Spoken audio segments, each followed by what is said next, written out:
저는 이번 1차 시험 문제를 풀면서 와 진짜 동건쌤 대박이다 라는 생각을 하면서 문제를 풀었습니다.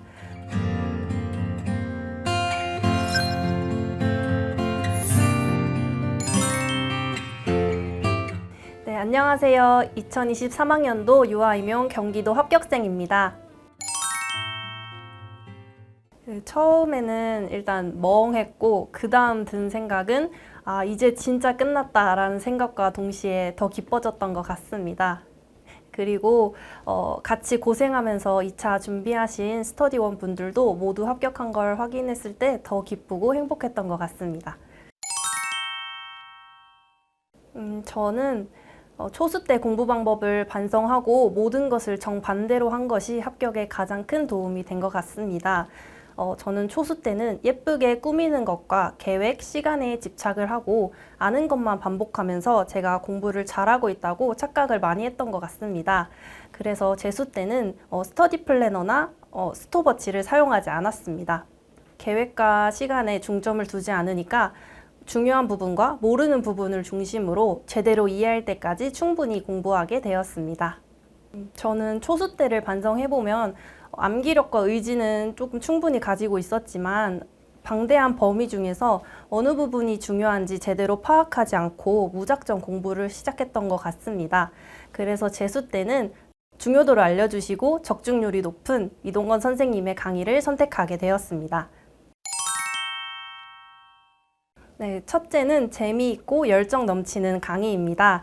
저는 동건쌤의 개그 코드가 잘 맞아서 재수 때 오히려 더 즐겁게 공부를 했던 것 같습니다.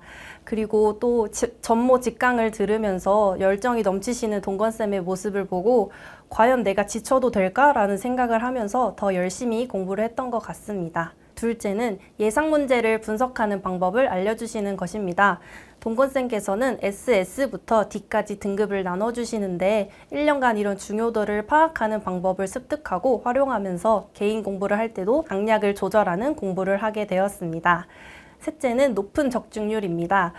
저는 이번 1차 시험 문제를 풀면서 와 진짜 동건쌤 대박이다 라는 생각을 하면서 문제를 풀었습니다. 그만큼 이번 시험 적중률이 굉장히 높았다고 생각을 합니다.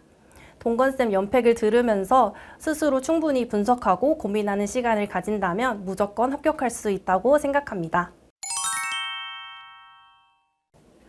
네, 먼저 논술은 초수 때 많은 기반을 다져놨기 때문에 재수 때는 공부 비중을 정말 많이 줄이고 교육과정에 집중했습니다. 초수 때 했던 공부 방법은 일단 처음부터 시간을 재서 논술을 풀었고 빠르게 논술을 작성한 다음에 답을 변경하고 추가하면서 간결하고 논리적으로 작성하고자 스스로 고민하고 분석하는 시간을 가졌습니다. 그래서 빠른 시간 내에 키워드를 생각해내고 보다 논리적인 뒷받침 근거를 작성할 수 있었던 것 같습니다. 다음으로 교육과정은 일단 동건쌤의 강의를 꼼꼼히 듣고 집중하는 것이 먼저라고 생각을 합니다. 저는 이해가 되지 않는 부분은 필기가 아니라 이해가 될 때까지 돌려봤습니다.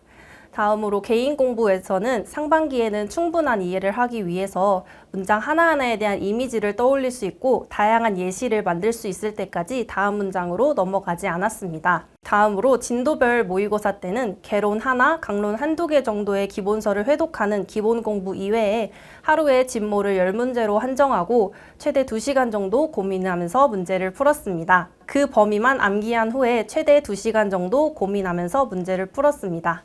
풀면서 원하는 답은 무엇일까? 내가 알고 있는 단어 중에 바뀌어서 지문에 나타난 것이 무엇일까? 왜 다른 것은 답이 안 될까? 어떤 틀로 작성해야 간결하면서도 논리적일까? 등을 고민하면서 풀었습니다. 마지막으로 전범위 모의고사 때는 정말 지옥의 2달처럼 쉬는 시간 거의 없이 밥 시간도 줄여가면서 정말 지독하게 공부하고 암기했습니다. 그리고 전모 직강을 들으면서 실전 연습을 최대로 한 것이 시간 분배나 긴장감을 줄이는 데 많은 도움이 되었던 것 같습니다. 네, 우선 면접은 자신감과 열정이 넘치는 교사의 모습으로 답변과 태도를 준비했고 수업과 나눔은 온화하고 상냥하면서 유아를 존중하는 교사의 모습으로 답변과 태도를 준비했습니다. 2차는 강의도 중요하지만 좋은 스터디원을 대면으로 만나서 실전 연습을 최대로 하는 것이 가장 중요하다고 생각합니다. 그리고 함께 합격한다는 마인드를 가지고 경쟁이 아닌 협력을 하는 태도도 가장 중요하다고 생각합니다. 저는 1차 시험이 끝난 후 바로 스터디를 구해서 다음 주부터 2차 공부를 시작했습니다.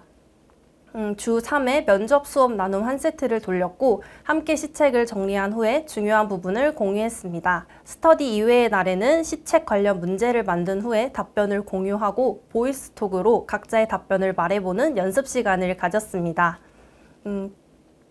그리고 2차 일주일 전에 저희만의 만능틀을 만들어서 정말 달달 암기한 후에 시험장에 갔습니다.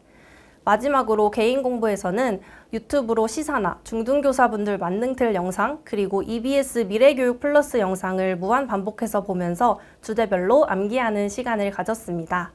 수업은 다른 분들의 습관이 무의식적으로 흡수될까봐 최소한으로 보면서 좋은 태도만 가져오고자 했습니다. 오히려 제 수업을 복기하고 발문을 고치는 시간을 많이 가졌습니다. 나눔은 기출문제와 새로운 문제를 만들어서 핸드폰으로 녹음을 한 후에 스터디하러 이동할 때 들으면서 암기했습니다.